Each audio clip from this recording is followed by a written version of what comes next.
Boa noite. Como diminuir as chances de ter câncer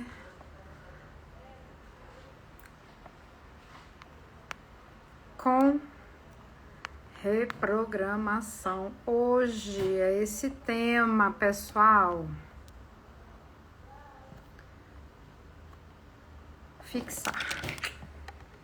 Olá, Camille! Nakamura Discos, Eloá Rezende.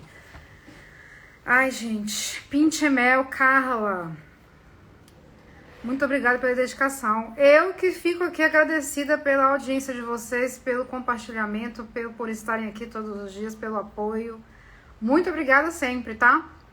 Tatiana Branco, minha querida, gratidão pela estadia aí em Cascais, em Lisboa. Foi sensacional. Vamos que vamos, né, gente? 2023 só tá começando, tá? Pessoal, sejam bem-vindos à nossa aula 1 do módulo 1, que é o módulo introdutório da comunidade de Oncologia Integrativa na Prática. Antes de mais nada, gostaria de lembrá-los que neste domingo nós vamos abrir vagas para a turma 12, a primeira de 2023, provavelmente a única, não sei. Tereza, querida, Maria Escada, galera do Reprograme, aqui também tem uma galera aqui do Reprograme, tá? Ana, sejam bem-vindos, tá, pessoal? Essa turma 12, ela é uma turma que vem aí de uma construção, tá? Muito interessante, por conta dos verdadeiros gargalos, lacunas que eu vou mostrar, inclusive, para vocês hoje, que temos entre pacientes que precisam de tratamento, tá? E aí que é relevante a gente até incluir aqui a incidência do câncer, tá? Porque a gente ainda tá lidando com doenças que é considerada um problema grave de saúde pública, e terapeutas que não entendem de câncer. Aliás, a gente pode até colocar um terceiro elemento aqui, é o paciente que precisa de atendimento, tá? É o paciente que procura a prática integrativa, é o paciente que vai fazer isso escondido ou não, sabendo ou não, da equipe interdisciplinar, se a equipe convencional vai saber ou não, esse paciente vai procurar, tá? Essa busca, inclusive eu fiz uma atualização hoje aqui na base que eu tenho de respostas, 40% das pessoas que responderam a minha estatística aqui disseram que já recebem pacientes oncológicos no seu consultório, tá? E óbvio, porque a gente está falando de incidência. Então, o câncer hoje é a segunda maior causa de mortes no Brasil e no mundo. As estimativas tendem a piorar.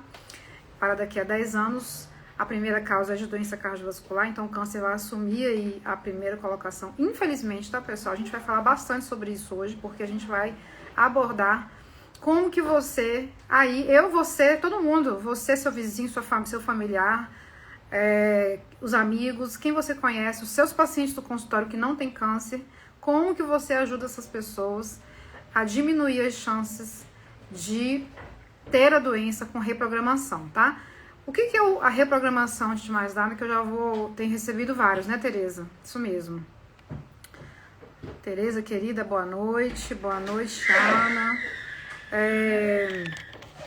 É interessante que a gente entenda, pessoal, que a reprogramação, ela também tem base na medicina chinesa, mas não é somente na medicina chinesa.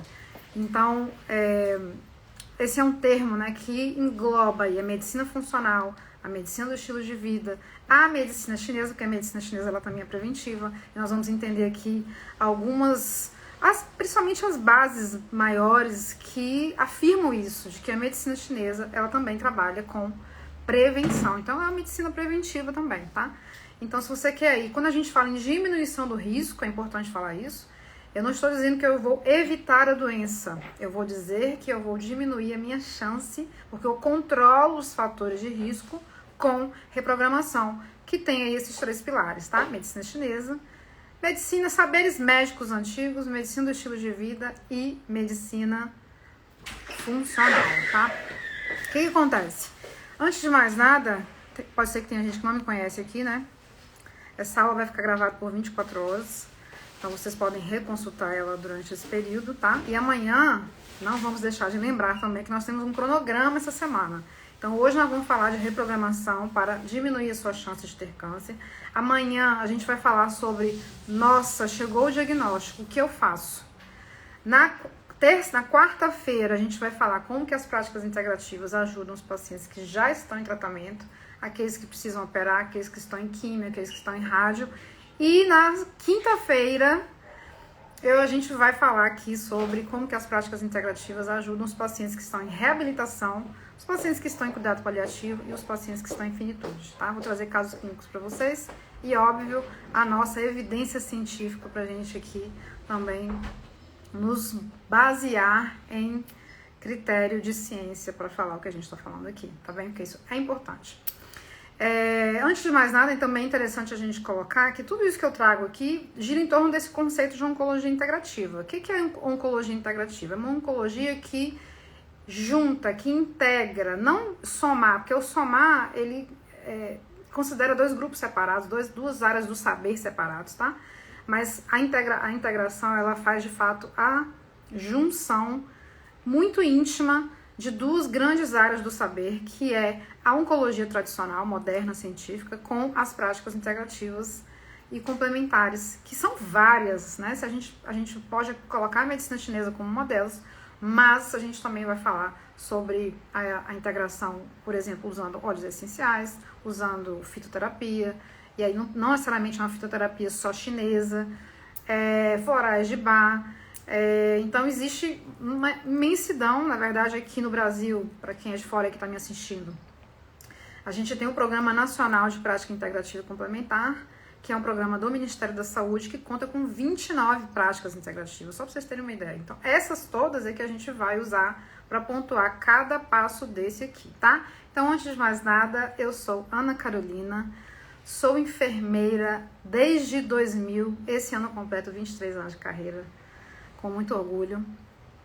E desde então, eu construí aí a minha trajetória ao longo do tempo na assistência oncológica, tá? Inclusive, esse é o pulo do gato, porque quando eu comecei a identificar que a oncologia clínica tinha umas lacunas, ou seja, ela não respondia todas as demandas do paciente oncológico, eu comecei a avançar um pouco mais em outras inovações e melhorias. Eu gosto de colocar muito essas duas palavras, para a gente entender que as práticas integrativas, elas entram no cuidado integral do indivíduo, que a gente enxerga ele como um todo. A gente não enxerga o tumor, a gente não enxerga a náusea, a gente enxerga a pessoa que por acaso teve um câncer e por acaso precisou fazer uma quimio e por acaso tem náusea, tá? Então olha como que a gente vai segmentando, então muito cuidado com isso. Eu vou trazer aqui exemplos para vocês de visões segmentadas, que não é uma visão muito interessante quando a gente vai avaliar essa pessoa, tá?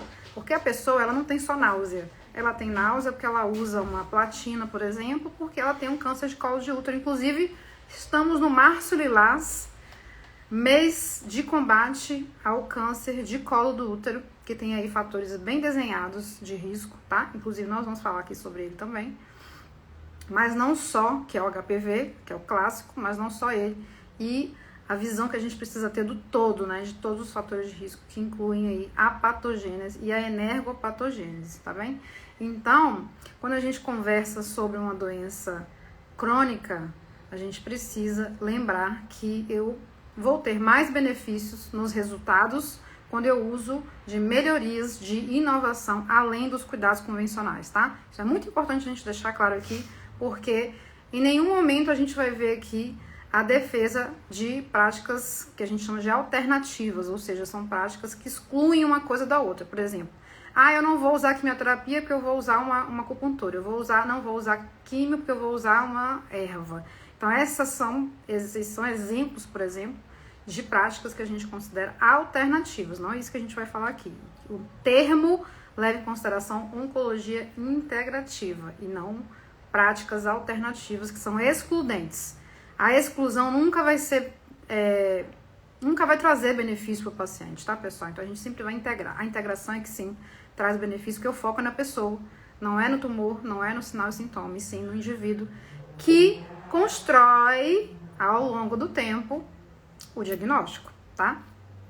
Então, nesse processo, eu acabei fazendo mestrado, doutorado, entrei na acupuntura, comecei a estudar medicina chinesa pela acupuntura, depois comecei a estudar ervas, Sou terapeuta de florais de Bach pelo Instituto Bach, estudei óleos essenciais e uma gama de outras intervenções também de práticas integrativas.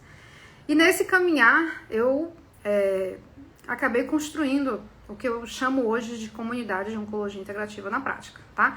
Então existe todo um porquê, existe toda uma justificativa, justamente essa de facilitar os entrelaçares de mão, tá? Entre pacientes, profissionais da saúde da terapia convencional e terapeutas integrativos, que incluem também os acupunturistas, os estudantes de acupuntura, os praticantes de medicina chinesa, tá? Então, pra gente começar aqui, eu vou até tentar aqui desativar os comentários pra gente poder ver aqui o que eu preciso mostrar pra vocês, tá? Vou desativar rapidinho aqui os comentários, só para que a gente veja aqui as informações que eu trouxe, que são bem relevantes para hoje. Lembrando que nós temos 4 aulas, essa é a primeira, era para ser meio-dia, mas eu tive um problema técnico, então a gente está fazendo agora.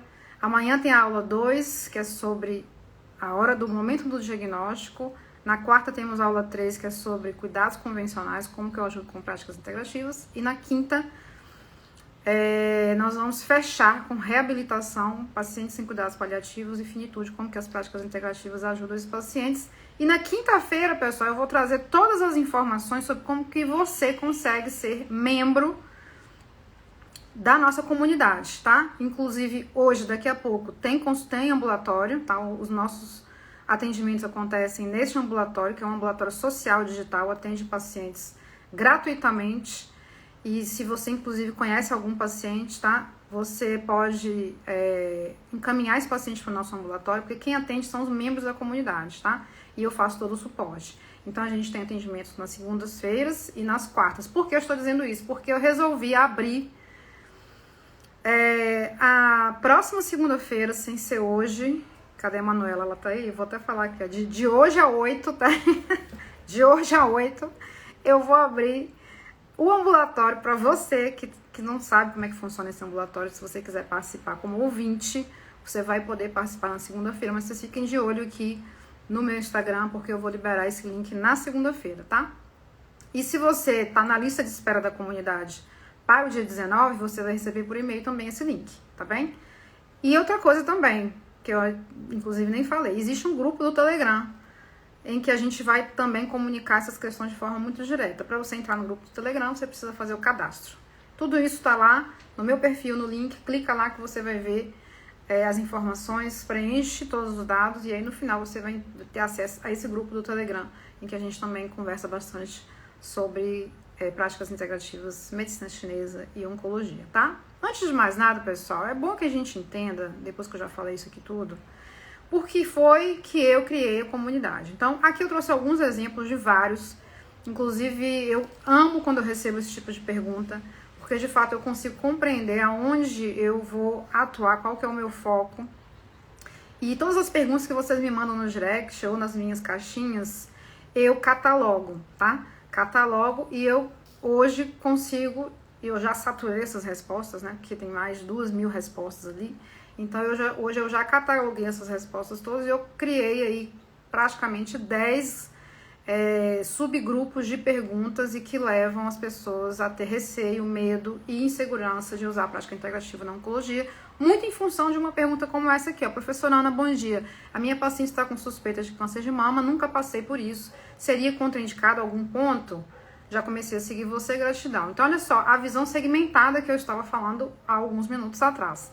Quando essa pessoa me fala que existe uma suspeita, primeiro que não tem ainda o diagnóstico, ou seja, ela deve estar fazendo exames, mas que podem estar levando ou afastando do diagnóstico, tá? A gente não pode nunca dizer que o indivíduo que tem câncer, ele tem uma suspeita, porque de fato ele tem exames ali que comprovam. Inclusive, o principal deles, já adianto aqui logo, é a biópsia. Então, o diagnóstico do câncer se dá por biópsia, porque o câncer é uma doença, anote aí no seu caderno, tá? O câncer é uma doença da célula, é uma doença da célula, consequentemente do tecido.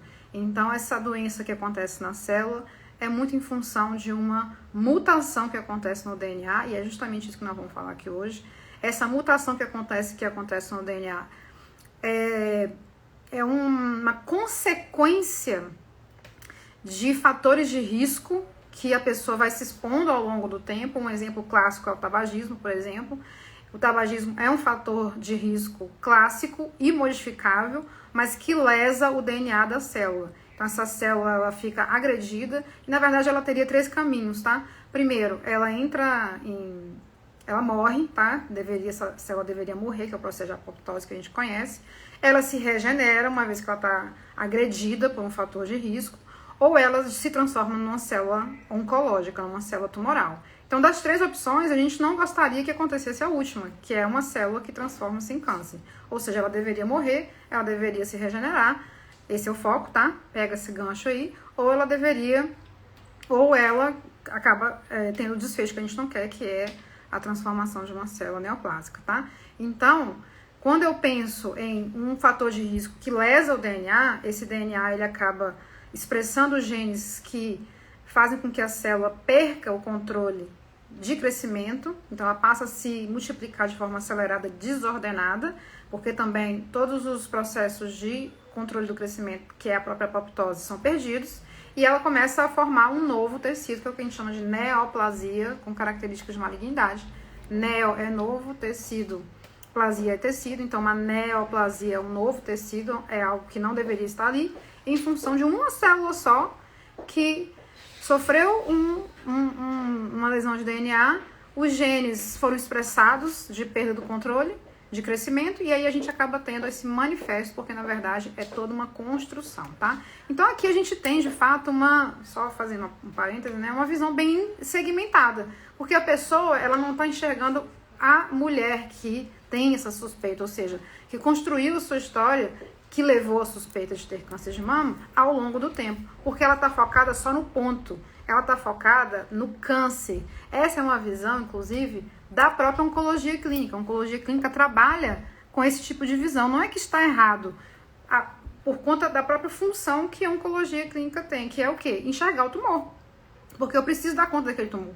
Preciso dar conta, cirurgicamente falando, do ponto de vista da radioterapia, do ponto de vista da quimioterapia, tá? Mas o paciente não é só câncer de mama, a pessoa não é só câncer de mama, ela tem todo um conjunto de situações que levam, inclusive, ela a ter o que a gente chama de padrões de desarmonia energéticas, que explicam o adoecimento, tá? Então, olha como que a gente tem aqui uma visão segmentada, tá? Vamos ver de novo aqui, ó. Vamos ver aqui mais. Vi seu post sobre mocha em linfedema. Então, linfedema é um inchaço devido à linfadenectomia, retirada dos linfonodos da axila. É o mais frequente que isso aconteça em função do câncer de mama, tá? A mulher teve um câncer de mama, esses linfonodos foram afetados pelo câncer e por isso eles precisam ser removidos. Então, às vezes acontece desse linfedema acontecer por uma complicação de uma cirurgia, é uma complicação pós-cirúrgica. Poderia compartilhar os pontos que geralmente usa com as agulhas. E aí, de novo, né, uma visão somente preocupada com o linfedema, que é esse efeito tóxico. Quem é essa pessoa? Né? Ninguém considerou. Ou seja, por que ela teve esse linfedema? Será que todas as mulheres que retiram os linfonodos têm linfedema? Por que umas têm, outras não têm? Então, a visão segmentada, olhando só para o ponto de acupuntura, tá? Então, de fato, aqui a gente não consegue dizer que isso é oncologia integrativa, não é acupuntura oncológica. Estou com uma paciente que tem linfedema, ela continua, né? Frio no baço, no rim, língua pálida, porém tem hipertensão e fica com receio de usar mocha. Então, esses medos, olha só como é que é interessante, né? Aqui eu trouxe para vocês exemplos de pessoas que têm receio, têm medo, têm insegurança, que é a maioria massacrante, que eu digo logo, justamente pessoas que não entraram na comunidade, que não são expostas ao conteúdo teórico e à própria prática clínica, porque não tem como, pessoal, a gente compreender as demandas da oncologia somente com teoria, com um curso de final de semana, um curso de 12 horas, de 20 horas, não tem como. Então, a gente precisa de uma carga horária um pouco mais extensa e prática clínica. Olha só, Ana, bom dia, se puder me ajudar com uma pequena dúvida. O correto é fazer acupuntura antes ou depois da químio? De novo, foco nos pontos, foco na químio. Então, essa pessoa que faz químio, que inclusive esse dado é importante para levar em consideração sobre quimioterapia, a gente faz como eu acabei de falar, né? Então, essa pessoa, ela teve hábitos, ela teve fatores de risco, ela se expôs aos fatores de risco ao longo do tempo, que culminou com um desfecho, que é o câncer, que fez ela precisar de quimioterapia, E essa quimioterapia, ela tem nuances. Vocês acham que a quimioterapia toda ela é igual? Não é igual. Então, cada quimioterapia vai ter tropismos diferentes para os diversos meridianos, para os 5 movimentos que a gente conhece, tá? Vão provocar aí padrões de desarmonia energéticos que não são generalistas, né? A gente costuma também pecar nessa visão generalista e aí a gente acaba superficializando o plano de cuidado, tá? Então a gente acaba não tendo resultados. Eu recebo muito também essa mensagem. Não tive resultado. Fiz acupuntura e não tive resultado. Com certeza é porque houve uma generalização do diagnóstico e que não considerou a própria quimioterapia que esse paciente está fazendo em função do tipo de químio, do tipo de câncer, do seu estagiamento, dos fatores pregressos que explicam a doença, e aí de fato a gente não tem o que a gente consegue compreender sobre oncologia integrativa, porque eu não estou vendo a pessoa, eu estou vendo somente pontos do processo de adoecimento, que no caso aqui é o linfedema, uma hipertensão, que é no caso aqui o próprio dia da químio, tá? E eu já vou logo adiantando aqui, dá para fazer sim. É indicado o uso de moxa em pacientes que têm linfedema, no entanto, a gente tem que entender qual que é o padrão de desarmonia dessa paciente, se ela tem uma umidade calor ou uma umidade frio, e alguns outros caracteres que vão também me fazer ter segurança na indicação da moxa, para que eu trate esse linfedema, inclusive com uma intervenção não invasiva, tá? Porque eu não tô falando de agulha aqui. E da própria forma, eu posso fazer acupuntura tanto no dia antes da quimioterapia, como no dia depois da quimioterapia, como no próprio dia da quimioterapia. O próprio dia da quimio também é um dia factível para que você faça acupuntura. No entanto, são objetivos diferentes, entendem? Porque a gente vai ver isso na aula de amanhã, de quarta-feira, minto. Na aula de quarta-feira, a gente vai entender aqui por que é que há diferenças entre fazer acupuntura em relação a objetivos antes da químio, no dia da químio e depois da químio. Então, os objetivos de fato são diferentes, tá? E nós vamos entender isso na quarta-feira, meio-dia. Anote aí na sua agenda para você não perder essa aula, tá? Antes de mais nada, a gente não pode passar batido disso aqui, ó. Essa imagem, graças a Deus, está colorida, dá pra gente aqui conseguir identificar, porque aqui, pessoal, nós estamos falando sobre fase 1, tá? A aula de hoje é sobre o que está no quadro verde, que é justamente um período que a gente considera pré-patogênico, que é um período longo, tá? Para a maioria dos tipos de câncer, principalmente dos tipos de câncer sólidos, porque a gente na oncologia vai ver também os pacientes, as pessoas, em 3 grandes grupos. Isso também é muito relevante, porque esses 3 grandes grupos têm manifestações diferentes, características diferentes, objetivos diferentes, necessidades diferentes. Um grupo desses é a oncologia clínica, que fala dos tumores sólidos, que inclusive é, de fato, a pessoa que é alvo aqui do que a gente está falando. Um outro grupo, a maioria das coisas que eu vou falar para vocês aqui se refere a pacientes com tumores sólidos, que são pacientes que vêm da oncologia clínica. Outro grupo de pacientes são os pacientes que têm o tumor no sangue, o câncer no sangue, que são os pacientes da oncohematologia, que são aqueles que têm leucemia, linfoma e mieloma múltiplo, tá? Esses pacientes são extremamente um pouco mais vulneráveis, mais graves, tá? Então eles precisam de uma avaliação e de uma abordagem um pouco mais específica. O terceiro grupo é o grupo da oncopediatria. Então as crianças que têm câncer também a gente vai fazer todo um processo de análise diferente, porque essa criança, combina comigo aqui, tecnicamente, ela não teve tempo de se expor aos fatores de risco clássicos. Por exemplo, a criança não fumou. A criança não teve tempo aí, né, vamos colocar aí, de ter uma dieta ruim, de ter uma dieta inflamatória, para gerar um dado terreno biológico intoxicado, tá?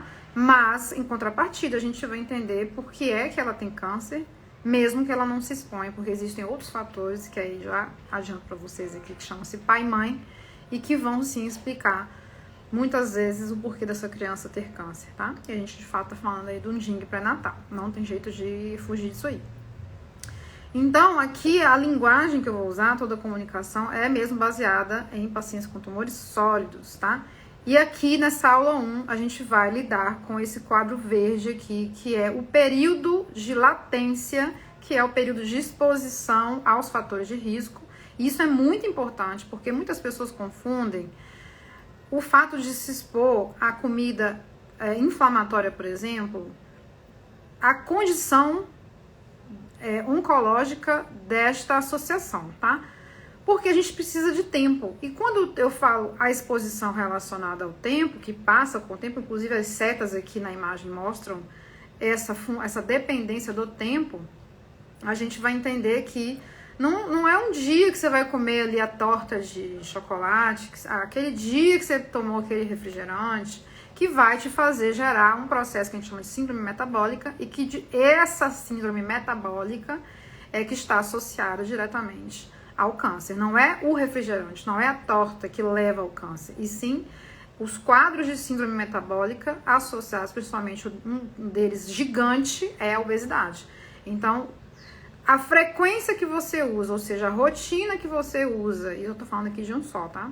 Que inclusive é assunto de reprogramação. Quando eu falo em comida inflamatória, essa comida inflamatória, quando ela é repetida por hábito, então o problema não tá na cápsula de café, o problema não tá na tapioca, o problema não tá no açúcar industrializado, o problema não tá no açúcar das frutas, o problema não tá na gordura, o problema está no seu hábito. Olha a seta aqui, ó, mostrando a temporalidade, ou seja, o tanto de tempo e de repetição que você faz na exposição daquele fator de risco. O sol, por exemplo, também é um fator de risco. O sol ele é importante, a gente precisa tomar sol para fazer síntese de vitamina D, que por outro lado, inclusive tô até vendo aqui que tem um erro aqui no slide, tá, gente? Não é comunidade, né? Comunidade.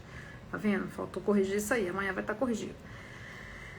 O próprio sol, ele tá relacionado com a produção de uma substância anti-inflamatória, que é a vitamina D. Mas, em contrapartida, ele também tem características que para produzir a vitamina D é necessária a exposição aos raios UVA e UVB. Esses raios ultravioletas são carcinogênicos. Olha a balança, olha o paradoxo. Mas a gente tem, primeiro, grupos que estão mais vulneráveis, como as pessoas de pele muito, muito clara, e o tempo de exposição, tá? Por exemplo, pessoas da minha geração, eu vou fazer 44 anos em abril. Tenho 43. As pessoas da minha geração, na década de 80 e 90, não eram acostumadas a usar filtro solar. E a gente também acaba incluindo também os protetores solares e filtros solares também como substâncias químicas que, se você usa repetidamente, algumas marcas também têm compostos carcinogênicos. Aí você fala, Ana Cardoso, pelo amor de Deus, a gente vai pra cá, o bicho pega, se correr o bicho come. Então, na verdade, o que a gente tem que pensar é, eu vou sim usar do benefício do sol, mas eu vou fazer isso em horário específico, vou usar, por exemplo, de áreas do corpo que não tem tantos melanócitos, por exemplo, a palma da mão e a planta dos pés, são áreas que tem pele glabra, ou seja, uma pele diferente, que é uma pele que não tem pelos, diferente da pele que tem pelo. Então, essa pele é uma pele que tem pouco melanócito. Então, a chance de você ter câncer de pele por exposição excessiva à radiação solar diminui quando a gente faz a exposição na palma da mão e na planta do pé, tá? Então, aqui, pessoal, ó, só pra gente relembrar, nós vamos aqui lidar, ó, com o quadro verde, que é esse período de latência, em que eu faço prevenção primária. Guarde essa palavra aí, prevenção primária, onde eu não evito o aparecimento da doença, e sim, eu diminuo as chances de ter câncer por coisas que eu faço ou deixo de fazer. Ou eu aumento a minha chance de ter câncer por coisas que eu faço ou deixo de fazer. Então, uma frase de estudiosos da epigenética diz que existe uma frase muito interessante que é o seguinte: os genes que a gente tem, nós todos temos genes de doença ou de saúde. A gente carrega isso da nossa ancestralidade e a gente também constrói, o nosso DNA, ele é um caractere, né, vamos colocar assim, que fala muito sobre o que a gente herda da nossa árvore genealógica. No entanto, quem aperta o gatilho do gene é o estilo de vida. E é sobre isso que nós vamos falar aqui hoje, tá?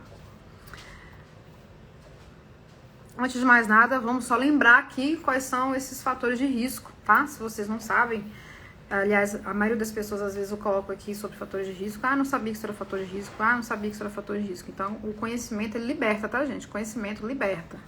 Só que aqui, como a gente gosta muito de inovação, né? Eu sou essa pessoa que gosta de inovar.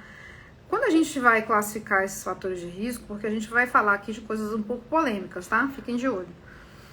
Eu separo esses fatores de risco hoje em 4 grupos. Eu gosto muito dessas coisas categóricas de separação, porque quando eu separo em quadros, para mim, a lógica fica um pouco melhor de entender. E eu acredito para vocês também. Então, um primeiro grupo de fatores de risco é o que a gente chama de fatores clássicos e que a gente consegue modificar. Por que clássicos? Porque já foram estudados, está na ciência. Só lá no PubMed, colocar, por exemplo, que uma dieta inflamatória está vinculado à ocorrência de câncer, indiretamente porque eu, além de intoxicar o organismo e gerar calor tóxico, que é uma síndrome energética que prediz o câncer, inclusive, uma delas, porque na verdade o calor tóxico é resultado também de uma dieta inflamatória, também do tabagismo, também do alcoolismo, e esse calor tóxico, na verdade, ele gera um outro problema grave energético, que é a deficiência do yin. Então, o consumo do yin de forma acelerada, bruta, faz o indivíduo promover um processo de envelhecimento precoce e de depauperação desse Jing que a gente construiu, que deveria gastar na velhice, tá? Então, dieta inflamatória está vinculada, como eu falei, a síndrome metabólica, está associada à obesidade, que leva ao aumento, à incidência de câncer, sim. Não tem como fugir disso. Ah, me mostra aí, Ana Cardoso, um artigo que diz que açúcar causa câncer. Não. Eu não vou te mostrar um artigo que o açúcar causa câncer. Eu vou mostrar um artigo que diz que a obesidade está altamente associada a doenças crônicas, incluindo câncer. Isso aí tem muitos artigos, já é algo clássico, já está descrito. Não tem como a gente refugar esse tipo de informação, tá? E aí, como é que a gente trata dieta inflamatória com reprogramação? Aguenta aí. Tabagismo, que é o uso do tabaco, independente da forma, se é cigarro eletrônico, se é cachimbo, se é cigarro convencional, não importa, se é cigarro de palha, não importa, se é narguilé, não importa qual é o tipo de combustão que você inala. Esse tipo de combustão, principalmente ligado a substâncias tóxicas e a própria nicotina, vão sim causar um calor tóxico, especialmente um calor tóxico no gial superior. Mas a gente sabe que o pulmão, ele vai, por difusão, por troca gasosa, penetrar na corrente sanguínea esses fatores, essas substâncias químicas que são milhares, incluindo a nicotina também. Então, se a gente pensar que tabagismo é só via aérea superior e via aérea inferior, não. O tabagismo, ele é classificado como um fator de risco clássico e modificável, sistêmico, porque essas substâncias, elas giram o corpo inteiro, tá? O uso de álcool, não existe dose segura de álcool. Ah, eu bebo socialmente, não tem como medir se essa dose que você está usando, ela é segura ou não, tá? Então, o ideal é que a gente não faça consumo de bebida alcoólica de forma rotineira. Nossa, Ana Carolina, você está dizendo que não pode beber. Eu não estou dizendo isso. Inclusive, o vinho tinto, principalmente de algumas uvas, tem alto teor de resveratrol, que é um dos mais potentes antioxidantes. Só que a gente sempre chega nesse patamar, né? Tem uma dieta totalmente inflamatória, amanhece com doce, almoça com fritura, e janta com carboidrato inflamatório e acha que tomar um resveratrol, uma suplementação de resveratrol, ou até mesmo usar das comidas que tem resveratrol, vai compensar esse processo inflamatório. Lembrando que inflamação, liberação de formação de espécie oxidativa acontece o tempo inteiro, faz parte da fisiologia do corpo. Então a gente acaba tendo mesmo uma tendência a inflamar, mesmo se eu não fume, não beba e não tenha uma dieta inflamatória. Faz parte do processo de fisiologia a geração de espécies oxidativas, que é o que a gente chama de oxidação. Então, uma taça de vinho tinto tem resveratrol, mas também tem álcool. Então, não tem como a gente garantir que, apesar da dieta mediterrânea defender o uso do vinho tinto como um componente que faz parte da dieta, a gente vai ter sim a presença do álcool e a gente não consegue garantir dose segura, tá? Substâncias químicas ligadas ao trabalho, por exemplo, como o asbesto, também está relacionado a aspectos químicos. Não ter filhos acima dos 35 anos, por quê? Porque eu tenho exposição hormonal, tá? As mulheres que escolhem não ter filhos acima de 35 anos, elas acabam somando aí no seu portfólio, na sua construção do seu diploma, mais um item da sua disciplina que você cursou, que é escolher não ter filhos acima de 35 anos. Isso já está também descrito. Não amamentar, que é um fator protetor. Usar anticoncepcional acima dos 40 anos também está relacionado com câncer.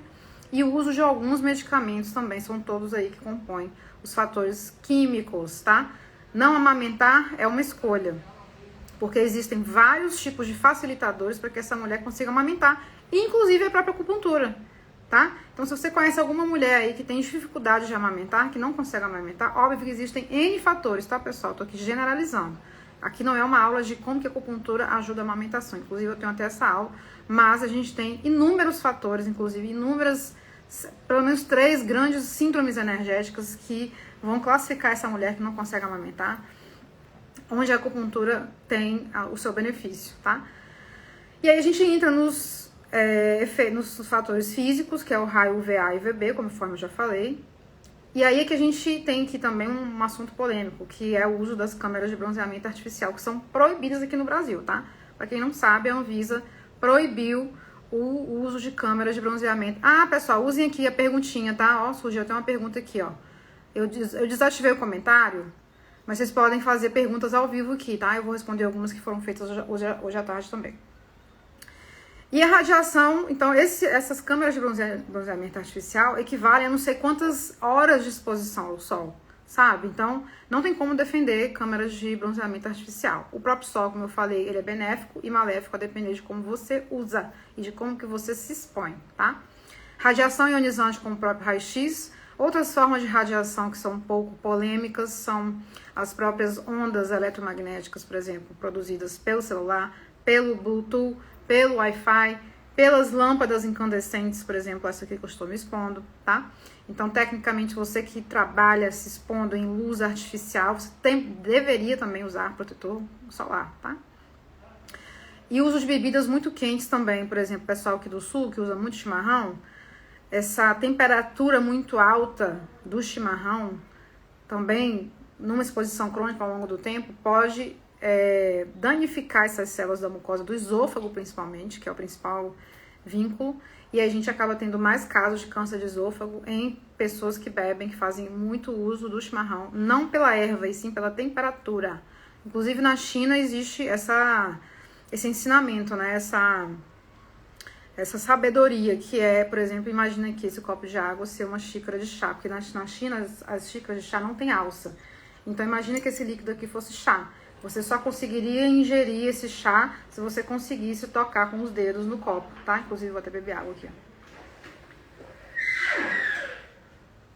Então, essa é uma forma, por exemplo, inteligente de você dosar a temperatura dos líquidos que você ingere aí.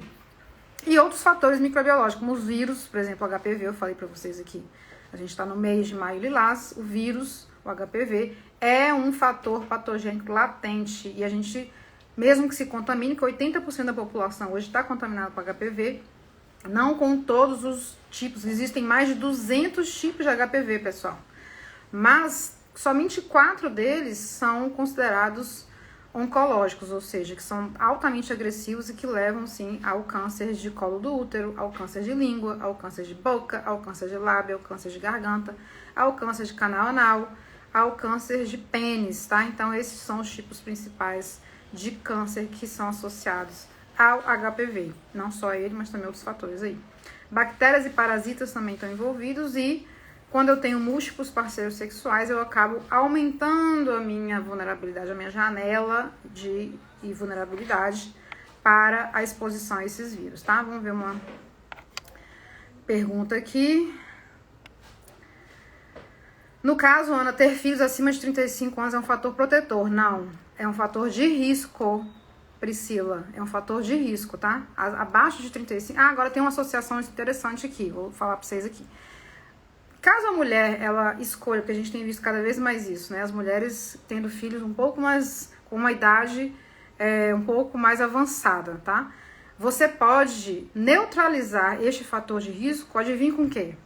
Com a amamentação. Então, você tem que amamentar pelo menos 2 anos essa criança, sem parar, óbvio que fazendo as introduções alimentares, conforme regulamentam as recomendações, mas se você amamentar essa criança por 2 anos, você neutraliza o fator de risco, porque a amamentação é um fator de proteção, então a balancinha costuma equilibrar. Isso, claro, porque eu não posso ser ingênuo, né, gente, de pensar que somente a amamentação e a gestação e a gestação, elas são os únicos fatores que fazem essa balança. Porque o que acontece é, muitas vezes a gente recebe as perguntas assim, mas eu conheço várias mulheres que tiveram filhos abaixo dos 35, amamentaram e tiveram câncer de mama, óbvio.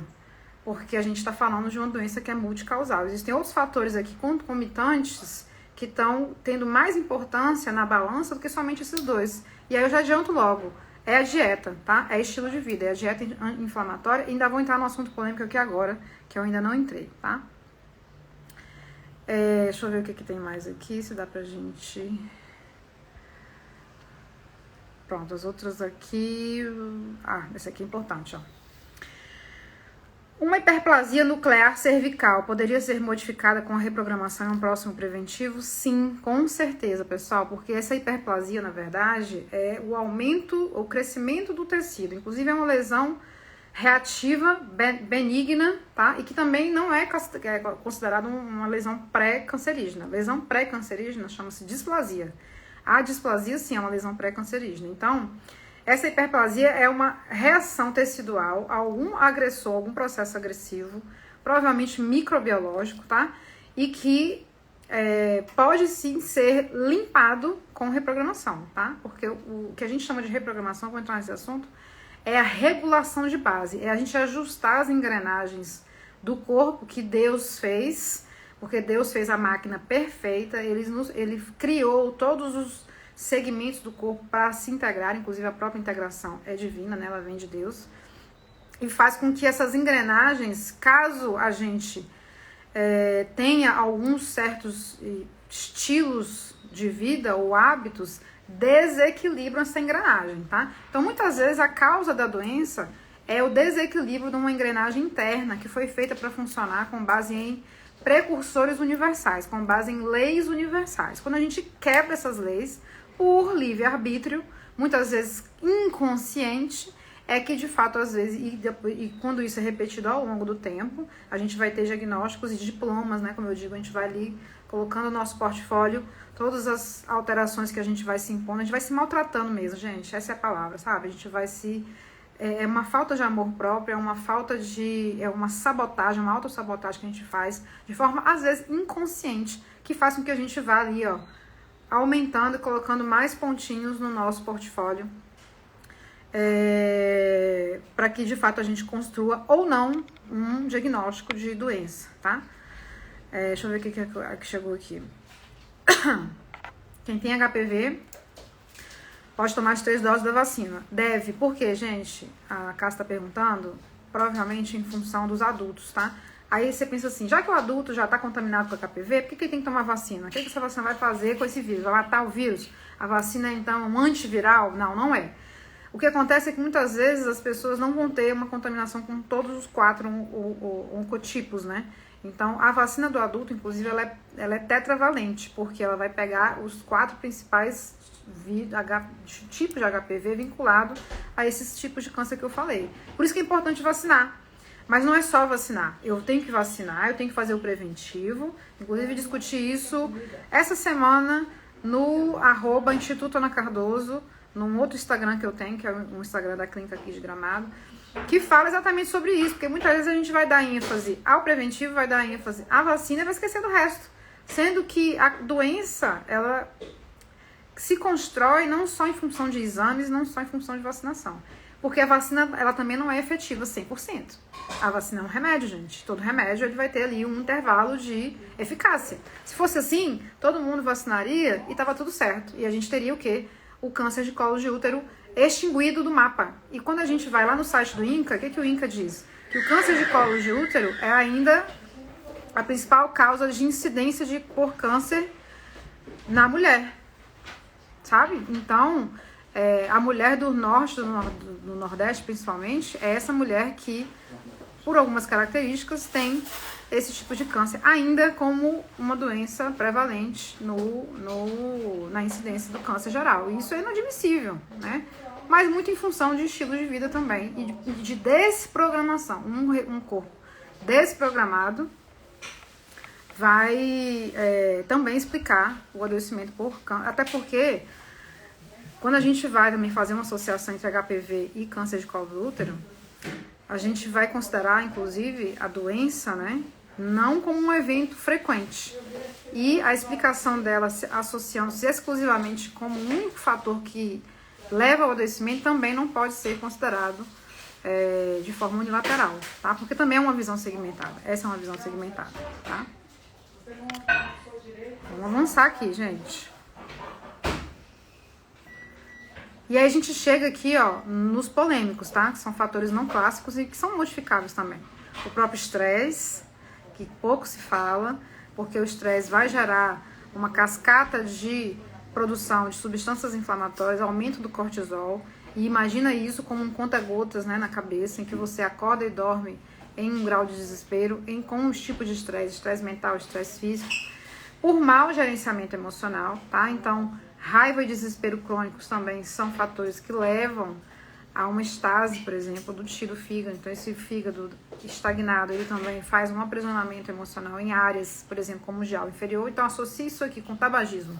E aí você vai ver outra tempestade perfeita, tá? Um paciente, uma pessoa que é estressada cronicamente e que fuma. E geralmente quem fuma é estressado, porque o hábito de fumar, a iniciação do hábito de fumar tem vários motivos, mas geralmente quem fuma alivia o estresse com o tabagismo, e com o alcoolismo, e com dieta inflamatória, e com sedentarismo, e com fatores compulsivos que levam a um alívio do estresse, tá? Mas, ou seja, quando eu tenho hábitos de vida que tendem a aliviar meu estresse, mas que são deletérios, eu vou, ao longo do tempo, acumulando, ó, lá no meu coldre, no meu portfólio, todos esses fatores que ao longo do tempo vão aumentar a minha chance de câncer, tá?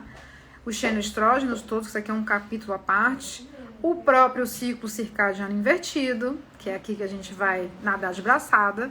Então, o ciclo circadiano invertido, eu trouxe até aqui alguns exemplos de artigos científicos que já estão apontando o ciclo circadiano como uma intervenção terapêutica para a oncologia, mas que explica também pela questão da falta do sono. Porque quando a gente inverte polaridade, vamos explicar um pouco mais isso aqui, a gente acaba dizendo que esse indivíduo vai ter um sono perturbado, e o sono tem uma total relação com a produção de uma substância que é altamente antitumoral, uma substância bastante antioxidante, que é a melatonina. Só que a melatonina, ela é produzida internamente. E para que você precisa suplementar? Então as pessoas suplementam a melatonina justamente pelo efeito dela antioxidante e antitumoral, tá? Por que você não usa da própria engrenagem que Deus fez para você produzir a sua melatonina? Essa é a questão, tá? E a síndrome metabólica, como eu falei, né? Pessoas que têm hipertensão arterial, nível elevado de açúcar no sangue, excesso de gordura corporal em torno da cintura e níveis de colesterol anormais. Por exemplo, essa questão da cintura é muito importante, que as pessoas acham que é uma questão só estética. E não é. O nível de cintura, a circunferência da cintura, ela está muito relacionada a aumento ou diminuição do risco de doença crônica, tá? E, inclusive, vou até anotar isso aqui, que eu quero fazer um post exatamente sobre isso, para ensinar você a fazer a mensuração correta da sua cintura, para você avaliar você aí em casa, se de fato a sua circunferência da cintura te coloca hoje em risco ou não para doenças crônicas, incluindo câncer, tá? E aí a gente tem outros, né, potencialmente modificáveis, como a história familiar de câncer, que é um fator modificável, tá? Porque genética não é sentença, tá, pessoal? O fato de você ter história de câncer na família, como eu tenho, por exemplo, faz com que você aumente seu alerta, suas bandeiras vermelhas, para que você faça o quê? Controle, tá?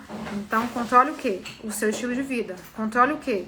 Os fatores que levam você a se desprogramar, tá? Então, aqui a gente vai entender que eu consigo reprogramar a trajetória desse navio. Porque se você deixa que o estilo de vida aperte o gatilho do gene que você está herdando, porque você tem história familiar de câncer, você está sendo aí levado pelo deixa a vida me levar, sendo que a gente tem muito que ser feito, muito que fazer aqui quando eu tenho esse tipo de informação na coleta de dados, tá? E eu não incluo só o paciente. Eu pergunto para você aí que está me assistindo, se você tem história de câncer na família e o que você tem feito para diminuir essas chances. Então segura aqui que eu vou trazer para vocês duas aplicações, que são várias, mas aqui eu vou trazer somente duas, que a gente aborda isso muito dentro da comunidade, né? Uma live de 1 hora não dá tempo, né, pra gente aprofundar aqui. Vários pontos aqui, inclusive, são pontos plausíveis de aprofundamento, inclusive na utilização de acupuntura. Aliás, isso também está escrito no meu livro, tá, gente? Então, o livro, ele está disponível. Essa semana tem envio. Se você quiser uma cópia do livro, também no meu link, lá no meu perfil tem um link. O primeiro dele é o livro, você faz o cadastro, faz o pagamento, que eu envio para você uma cópia desse livro e que trata esses fatores de risco todos, que eu acabei de falar aqui, com a visão somente da acupuntura, tá? Aí a gente vai ter o painel genético positivo para mutações genéticas herdadas.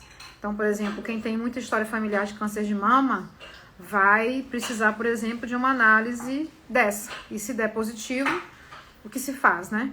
Já que você agora sabe que tem um painel positivo para mutações que você herdou, que são genéticas e que podem aumentar mais ainda suas chances de ter câncer, tá? E aí a gente tem os fatores clássicos não modificados. Existem tipos de câncer associados à idade, existe tipos de câncer associado ao gênero, existe tipos de câncer associado à raça. Então, são fatores que de fato a gente não consegue modificar, tá? Olha que interessante, vamos falar de ciclo circadiano, pessoal. Olha como que a gente consegue dividir o dia, 24 horas, em duas partes. E aqui que tá o pulo do gato. Porque essas duas partes, elas não podem ser invertidas. E o que a maioria das pessoas faz é inverter essas duas partes, que são o quê? Uma parte que é o dia e uma parte que é a noite. A parte do dia começa às 6 da manhã e termina às 18. A parte da noite começa às 18 e termina às 6.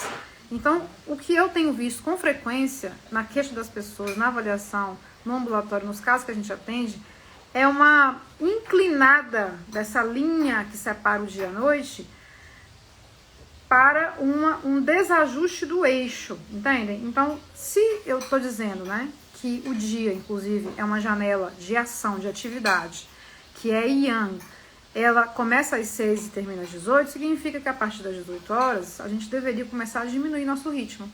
E aí, o que eu faço, né, hoje na vida moderna? Eu acabo pegando essa linha e começo como se fosse um relógio, né? Eu começo a inclinar ela, fazendo com que o dia comece a entrar na noite e eu acabo tendo, por exemplo, liberação de hormônios vinculados a essa dualidade invertido. Então, muitas vezes, os sinais e sintomas que as pessoas têm à noite ou os sinais e sintomas que as pessoas têm de dia é justamente por conta de uma alteração de produção de dois tipos de substâncias, que é a melatonina, que está relacionado com a noite, que é Yin, e com o cortisol, que é o nosso hormônio do estresse, que vai deixar a gente ativo, né?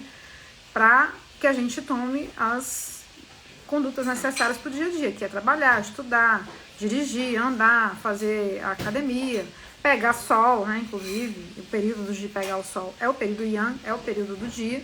E aí, quando a gente inverte essa polaridade, a gente acaba tendo desajustes, inclusive microbiológicos, hormonais, da síntese de substâncias e que vai, ao longo do tempo, explicando a doença, tá? Então, esse assunto do ciclo circadiano também é um assunto que a gente entra com muita propriedade no reprograma e também na comunidade, sendo que o ideal aqui, a gente está vendo aqui algumas recomendações, tá? Quando você acorda às 6 da manhã, primeiro, acordar com a luz do dia. Então, tente você aí fazer isso sem o uso de despertador, tá? Quando o sol amanhecer, né, aparecer aí na sua cidade, inclusive esse é o exercício, olha aí na sua previsão do tempo, anota aí, porque isso é muito diferente de região para região e de país para país. Qual é a hora que o sol nasce e qual é a hora que o sol se põe, tá? Agora eu já posso até ativar os comentários aqui, porque aqui não pega tanta imagem, tá? Qual é a hora que o sol nasce e qual é a hora que o sol se põe? Porque esse é o período que você vai colocar toda a sua atividade para acontecer. Então, por exemplo, a hora do treino tem que ser essa hora, porque aí eu vou ter um pico, uma produção endógena de cortisol às 9 da manhã, ao invés de fazer pico de cortisol à noite, por exemplo. Então, muitas vezes, sudorese à noite, acordar à noite, ter muita agitação mental à noite, ter muita fome à noite, ter muita vontade de ganhar a vida à noite, por exemplo. A vida social, que a gente chama de jet lag social, trabalhar, estudar à noite, me diz que você está invertendo esse cortisol. E quando você faz isso, você informa o seu corpo que não é noite, é dia. E aí você acaba, por exemplo, comendo em demasia, tendo fome à noite. E aí esse processo acaba alterando a população microbiológica dos seus intestinos, tá? E aí essa alteração vai ao longo do tempo construindo sinais e sintomas de desbiose. E aí que faz você ter hoje outros problemas intestinais, que faz você ter uma má absorção de nutrientes pela dieta. Então muitas vezes a pessoa fala assim, tomo suplemento e não tenho resultado. Tenho uma dieta limpa, mas ainda tenho fadiga, ainda não tenho concentração suficiente, ou eu tenho muita sonolência durante o dia. Então olha só como a gente está falando de tópicos que você vai construindo no seu portfólio aí. São todos sinais e sintomas de que você, de fato, inverte as suas polaridades. E aí, o tratamento, pessoal, não é com o uso de remédio, não é com o uso de suplemento. O tratamento é a gente respeitar esse ciclo circadiano, que é o nosso marca-passo natural. Assim Deus nos fez, tá? Então, a dica que eu dou para vocês é essa: acorde com o nascer do sol e vá diminuindo as suas atividades quando o sol se põe. Beba água logo quando você acorda, porque essa água vai hidratar seu intestino e também vai fazer também o mecanismo de acordar o corpo, tá? Procure fazer uma atividade física também dentro desse horário. Sempre a gente tem 2 horários muito interessantes, que é exatamente no horário do pico do cortisol, que é às 9 até às 10 mais ou menos, e no final da tarde, por volta das 5h30 e 6, que a gente vai ter um maior rendimento ali cardíaco e de contração muscular, de força muscular, tá? Isso significa que você não possa fazer atividade física no resto do dia? Não. Inclusive faça. Mesmo se você não estiver dentro desses horários, faça, porque exercício físico é bom independente da hora.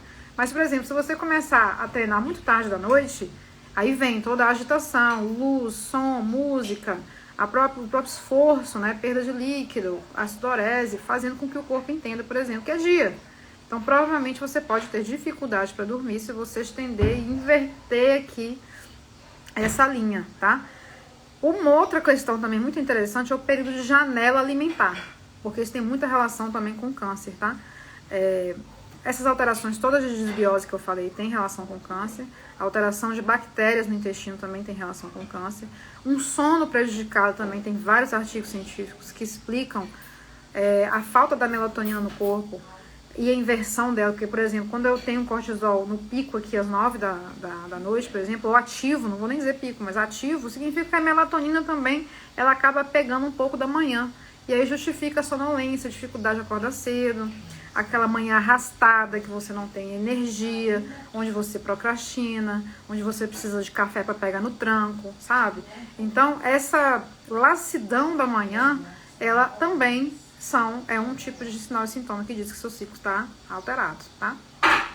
Ou seja, a melatonina, ela que deveria ter uma função lá às 3, 5 da manhã, 3, 4, 5 da manhã, que é um efeito antioxidante, principalmente que coincide, inclusive, com o horário do fígado, que vai ser o próximo slide que eu vou falar aqui, também explica um sangue mais quente, né? Então, a melatonina que deveria ajudar no processo ali de resfriamento do corpo junto com o fígado, não acontece, porque ela tá fraca.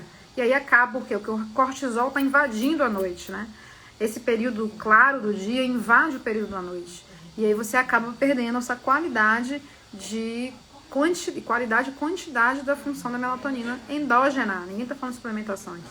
O corpo ele produz 1 miligrama de melatonina no pico, que é às 9 da noite, para que você tenha uma boa noite de sono, tá?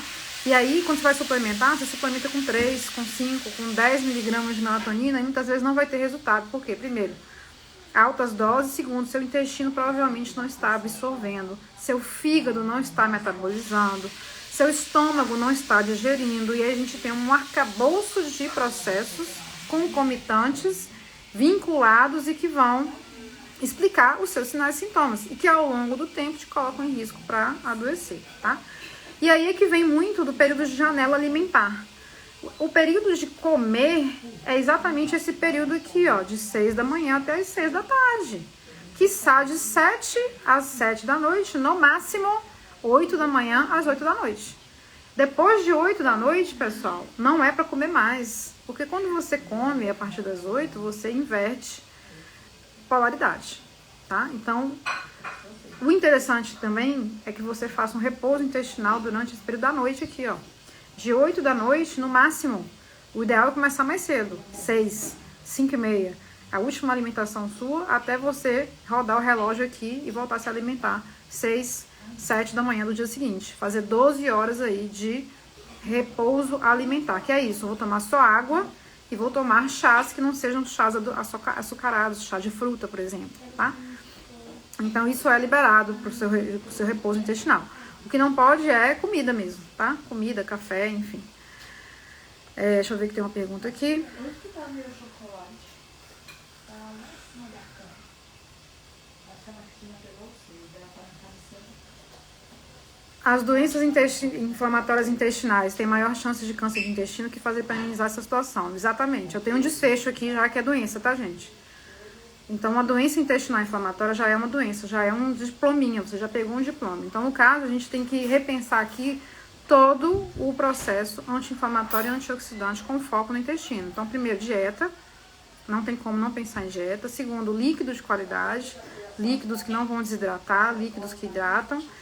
Controle do estresse, tá? Então, eu preciso, por exemplo, um indivíduo que tem um ciclo circadiano invertido, ele vai ser um indivíduo com pior resposta emocional, porque ele não dorme, ele fragmenta o sono, ele acorda durante o sono, tá? Então, esse indivíduo, ele vai ter um mau processamento emocional que explica porque ele vai ficar estressado, níveis de substâncias inflamatórias como interleucinas circulantes aí, o que explica aqui, ó, a doença intestinal inflamatória e que tem relação com o tempo para o aumento do risco de ter câncer de intestino, tá? Então, é controle da causa, base e regulagem da base, limpeza do terreno biológico que levou à inflamação intestinal, tá?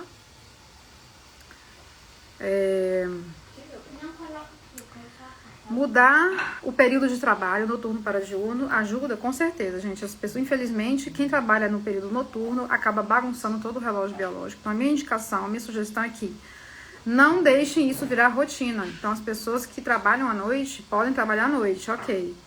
Primeira coisa, tem que ter um estilo de vida impecável. Então, um indivíduo que tem que treinar, um indivíduo que tem que ter uma dieta limpa, um indivíduo que tem que deixar o hábito do bebida alcoólica, do tabagismo, tem que ter um uso adequado de água, tá?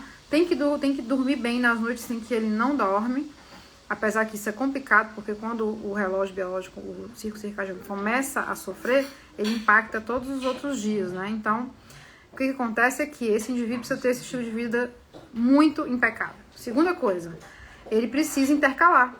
Então, ele não pode ter longos períodos da vida exposto ao plantão, tá? Então, ele não pode ter 10 anos de plantão, 5 anos de plantão, 15 anos de plantão. Ele tem que intercalar, ele tem que trabalhar 1 ano de plantão e 6 meses sem. Porque aí ele vai quebrando a rotina, tá? Que é o que eu falei pra vocês, o hábito de ter interrupção do ciclo circadiano, tá bem? Então, essas duas coisas são coisas muito relevantes para quem dá plantão, tá? Outra coisa interessante também é a utilização, sim, de substâncias antioxidantes. Mas podem ser substâncias essas que têm origem na dieta.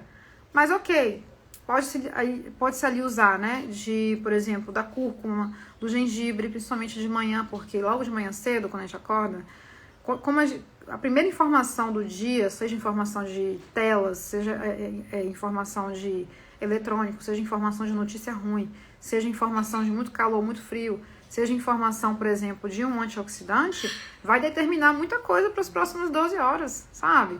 Então, se você usar um antioxidante logo pela manhã, isso vai gerar um efeito adaptógeno, ou seja, seu corpo vai estar um pouco mais adaptado se você não usar uma substância anti-inflamatória de manhã, logo de jejum, tá? Então, o ideal também seria que você usasse lá além da água. Aliás, outra coisa também bem interessante, mas não é uma intervenção muito impactante, mas ela é legal, que é a raspagem da língua. Então, raspar a língua tira as toxinas residuais da noite para que você não volte a as engolir quando você for fazer o de jejum ou tomar água. Toma água, usa uma estratégia, um shot, por exemplo, que tem o shot diferente do chá, ele é concentrado, pouca água, uma quantidade maior dessas substâncias e que vai ter uma absorção imediata e com uma distribuição imediata, tá? Essa é a diferença do shot. Você não precisa só usar de manhã, você pode usar o shot antes do treino, distribuído 3 vezes ao dia, de manhã, de tarde, de noite, para que você tenha essa entrada rápida dessas substâncias anti-inflamatórias, tá? Mas de manhã a estratégia é essa, é adaptógena, tá? Preparar o corpo para o que vem. Até porque eu já falei mais cedo, né? Então o próprio corpo vai gerar inflamação normalmente, mesmo que você coma bem, não tome bebida alcoólica, não seja, né, não seja sedentário ou faça uso do tabaco, você vai gerar inflamação no seu corpo, porque isso faz parte do mecanismo fisiológico, tá? O que a gente não pode é gerar inflamação a mais e nem crônica. O problema da inflamação não está no processo inflamatório em si, mas sim na cronicidade e na quantidade, na frequência com que a gente oxida o nosso corpo com coisas que a gente não deveria oxidar, tá? Aí as pessoas acham que basta usar um antioxidante e tá tudo resolvido. Não é assim que funciona. E aí que entra o nosso relógio biológico aqui, tá? Deixa eu ver se tem mais alguma pergunta aqui. Qual a sua opinião sobre o paciente oncológico participar de estudos novos? Acho sensacional, pessoal, porque sem esses pacientes não se descobrem novos tratamentos, tá? E geralmente esses pacientes são convidados, é uma pergunta que não tem nada a ver aqui, mas eu vou responder. É um paciente que provavelmente ele tem indicação clínica para ser paciente de pesquisa, porque existe alguma substância nova aí sendo testada, e aí como ele tem os critérios ali, por vários tipos de critério, um deles, por exemplo, é falhar a todos os tratamentos prévios, provavelmente ele pode, dependendo do centro, ser convidado a participar ali daquele estudo científico que vai testar novas substâncias, tá? E aí ele pode receber uma droga verdadeira ou uma droga falsa, e nesse processo ele contribui com a ciência, tá? Então, a minha opinião é positiva. Eu acho, inclusive, plausível e legítimo e uma honra, né? A pessoa doar o seu corpo dela e a situação oncológica dela para a pesquisa, para a construção de ciência. Eu acho isso sensacional, tá? Quem faz isso é de um desapego muito alto, tá? E de um nível de altruísmo também bem elevado. São pessoas que, de fato, se colocam em prol da ciência. Eu acho isso bem interessante, tá? Vou desativar aqui os comentários rapidinho, só pra gente ver aqui essa imagem. Que é o próprio relógio biológico. Então, aonde que a medicina chinesa entra na reprogramação? Quando eu entendo o pico de onda de produção energética de cada meridiano, tá? Então, olha, eu falei pra vocês aqui do horário do fígado, por exemplo, que seu contraponto, né? Quando a gente olha o contra-horário do fígado, o horário do fígado é de 1 às 3 da manhã. Então, se você não tá dormindo entre uma das funções, tá, gente? Tem várias. Mas uma das funções do fígado é resfriar o sangue, porque o fígado é responsável por metabolização. Se você não dorme entre 1 às 3 da manhã, você compromete essa função do fígado de resfriar o sangue. Resultado, quando for no horário contra-horário do fígado, eu vou ter sinais de deficiência, ou seja, eu vou ter principalmente, provavelmente também, sinais de cansaço. Quem tem muito sono entre 13 e 15 da noite, da manhã, que é depois do almoço, né, que é o horário do intestino delgado, que é o contra-horário do fígado, pode olhar para esse horário aí. Então, a gente, quando vê sinais e sintomas em uma determinada faixa de 2 horas do dia, eu preciso olhar o contra-horário sempre também. Eu olho essa faixa e eu olho o seu contra-horário, tá? Então, a gente vai fazer esse exercício para cada 2 horas das 24 horas. Então, cada Zhang Fu cada meridiano, vai ter uma função específica. Então, por exemplo, a hora do intestino grosso, que é de 5 às 7, que é a hora que você tem que acordar. É a hora que você tem que esvaziar esse seu intestino, tá? Se isso não acontece aqui, provavelmente eu vou acumulando toxinas ao longo do dia que vão piorar todos os seus padrões aí de sinais e sintomas inflamatórios. 7 e 9 da manhã é a hora do estômago, é a hora do seu desjejum. Então, fazer jejum nessa hora não é interessante. E aí, muitas vezes, as pessoas que fazem jejum aqui, porque não tem fome, porque tem náusea, na hora do estômago, de 7 às 9, primeiro que vai ter uma cascata de eventos aqui. Não vai ter nutriente suficiente para a formação para o baço extrair, que é de 9 às 11. O baço não conseguindo ter substrato para extrair e para formar guti, por exemplo, faz com que eu não tenha produção de sangue. Então, um paciente que tem deficiência de sangue, ou língua pálida, por exemplo, um pulso fino, pode rever aqui, ó, o que está rolando entre 7, 9, 9 e 11 e os contra-horários. Porque 7 e 9 é 7 e 9 da noite. E 9 e 10 e 9 e 11 da noite. Então, entre 7 e 11 da noite, se eu tiver muita fome aqui, pode revisar seu desjejum. Então a medicina chinesa, ela explica muito isso, inclusive eu ia falar isso no relógio, no ciclo circadiano, que a hora do café da manhã é a hora que você tem que comer bastante comida. É a hora principal, da principal refeição, tem que ter de tudo ali, gordura, proteína, carboidrato de alto valor e diminuição de açúcar.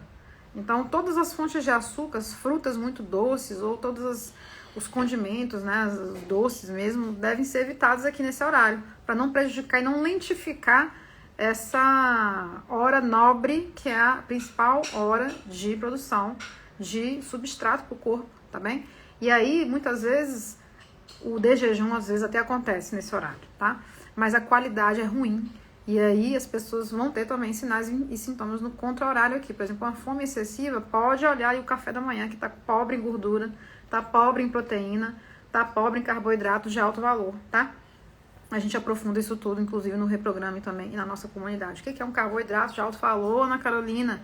Vamos entender isso tudo de forma aprofundada, tá? Aqui a aula é rápida, é só para vocês entenderem o que a gente vê dentro da comunidade, tá?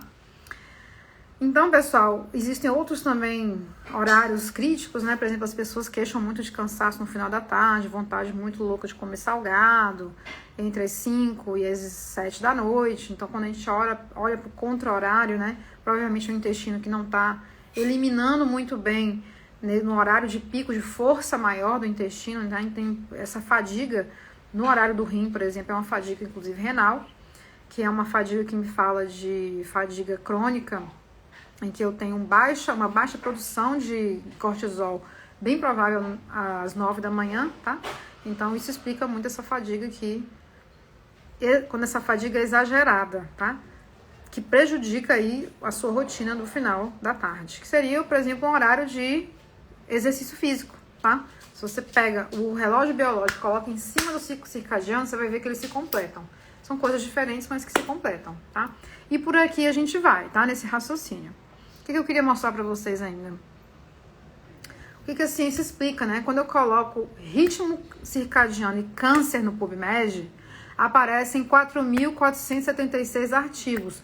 Óbvio que não são todos de qualidade, que não são todos que atestam a relação positiva entre a alteração do ciclo circadiano, sono, relação de ciclo sono-vigília com a doença oncológica, mas aqui a gente tem alguns exemplos que já começam a me mostrar, por exemplo, que o ciclo circadiano é um alvo terapêutico. Usar da regulagem do ciclo circadiano e do relógio biológico para regular um fator considerado de risco, e já existem vários estudos que dizem a cascata de efeitos quando eu desregulo o ciclo circadiano, né? Sono ruim, alimentação inadequada à noite, alimentação inadequada durante o dia, sinais e sintomas diurnos, sinais e sintomas noturnos, são todos aqueles que apontam para uma desprogramação do seu marca-passo natural, que foi o que Deus fez, tá?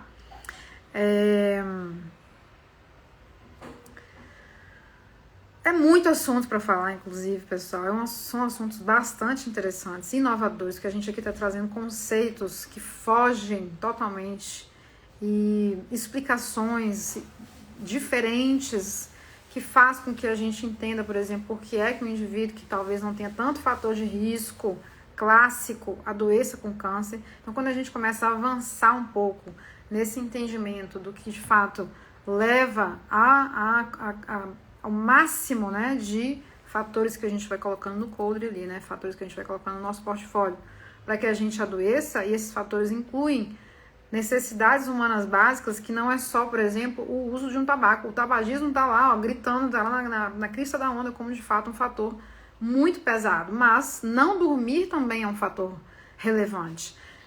Inverter polaridade também é um fator relevante. Não tomar água o suficiente é um fator relevante. Fazer escolhas alimentares inflamatórias também são fatores relevantes. O sedentarismo, sobrepeso, cintura alargada, tá? Vou fazer esse post, gente. Esse post é muito interessante. Tanto para a mulher quanto para o homem, colocam esse indivíduo, porque a gente está falando de gordura visceral, né? Então é um tipo de obesidade oculta, né? Às vezes a gente vai ver aquela mulher magrinha, mas que a circunferência da cintura dela ultrapassa os valores aceitáveis. Então ela está em risco, tá? Precisa rever dieta, precisa rever metabolismo. Provavelmente existe um processo metabólico aí alterado, tá? Gente, ultrapassei 15 minutos aqui do meu programado, que era de 1 hora. Mas tem que entrar no ambulatório agora, tô atrasada até. Hoje tem casos bem interessantes, inclusive temos pacientes internacionais no nosso programa. Hoje a gente vai avaliar uma paciente japonesa que tem câncer de mama. Uau! Como que a gente faz, né, para analisar... Deixa eu colocar os comentários de novo aqui. Para analisar um exame de biópsia escrito em japonês, né? Mas não, vou fazer isso aí, ninguém sabe. Deve estar até rolando aí o atendimento. Então tem que sair aqui agora. Agradeço aí a atenção de vocês. Fiquem de olho, porque essa conversa não acabou. Amanhã a gente tem nosso encontro meio-dia. Nós vamos falar sobre que tudo isso, imagina que o indivíduo não deu conta, né, de processar todos esses fatores. De fato, a balança desequilibrou e chegou aqui, ó, no diagnóstico oncológico, que é o que a gente não quer, né? Tá? Então, muito obrigada, pessoal. Vou deixar essa aula gravada aqui para vocês. Até amanhã, se Deus quiser, tá? Espero ter contribuído aí com vocês com mais um bloquinho aí de conhecimento, tá? Com mais um pontinho aí, porque a gente também tem que pensar assim, né? Que a gente vai construindo ao longo do nosso caminhar, esses bloquinhos de conhecimento. Então, espero que eu tenha construído com vocês aqui mais alguns bloquinhos para que vocês ganhem conhecimento, auto-observação, né? E, de fato, os caíres da ficha, tá? O mais interessante é isso, de fato se isso tocou a sua mente, se isso tocou o seu coração e se isso fez sentido para você, para que você de fato entenda o que você precisa fazer, tá? Porque nós somos responsáveis também pela construção dessas incidências que o Ministério da Saúde, que o INCA aqui no Brasil, libera todo ano, tá? Não podemos deixar de lembrar isso aí, que a gente não pode responsabilizar só o governo. O governo falhou, a atenção básica no Brasil é ruim. Tá, e o que você tem feito? Então, ganhar conhecimento nesse sentido faz a diferença completamente, porque o conhecimento liberta, e liberta do medo, da insegurança e do receio de você usar práticas integrativas aí para essas pessoas, tá bem? Um abraço, gente, boa semana para todos, bom início de semana, tá? Um bom trabalho para todos aí, que a gente tem muito trabalho para fazer, tá? Até mais!